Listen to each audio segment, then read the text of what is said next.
Well, a new camera comes out and I got FOMO again. So I'm currently shooting this with my Panasonic Lumix G85 Micro Four Thirds camera. And I basically love everything about this camera except for one big problem. And this is a problem that every Panasonic user can relate with. And that is autofocus, specifically video autofocus. And because of that, I moved over to the Sony side with the Sony A7 IV. This is an absolutely incredible camera. And for many people, including myself, this is near a perfect camera. However, after having used this for nearly a year now, there are a few things that I really miss about my Panasonic camera. And the first one is the overall Panasonic look. There's just something about it that I do like better than the Sony camera. And then second, and most importantly, is the in-body stabilization. Even though the in-body stabilization here is good, it is not as good as a Panasonic camera. And now finally, Panasonic has done what many of us have dreamed of, and they have introduced a new camera with really good autofocus. And now I'm feeling a lot of FOMO, and maybe I might be regretting buying the Sony camera. So let's go ahead and take a look at what Panasonic has finally provided for all of us Panasonic users out there. And so here it is, the Panasonic Lumix S5 II full frame camera. And in general, it still is using the same 24 megapixel sensor, but there's definitely some differences. And the biggest one, of course, here is the inclusion of a hybrid phase detection autofocus system. I can't believe I'm saying that finally about a Panasonic camera, but there's also going to be other features as well. This one does include a full-size HDMI port. It has 6K open gate anamorphic modes. It has a more improved image stabilization over the previous one, and there's also many other features. Plus, there's also going to be a version 2 of this camera. There's going to be an S5 IIX, and this gives you additional features for ProRes, internal, and then RAW over HDMI, and also wireless streaming as well. And so there's a lot of great things being offered in this camera, and probably the best thing overall, including the phase detect autofocus, is the price. And so the body alone, it's going to be $1,997, so basically $2,000.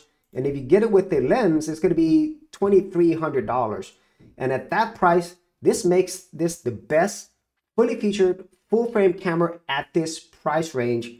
And a lot of these features out here, they're very competitive with way more expensive full frame cameras like my Sony A7 IV. And just looking at all these specs, you're thinking like, yeah, this is exactly what all of us video shooters wanted. And it's not just Panasonic users, because for many people, especially YouTube content creators, the Panasonic GH5 was the best YouTube camera. And all of us have been waiting forever for Panasonic to finally release one that has all the video features and even photo features that we love, along with great reliable autofocus.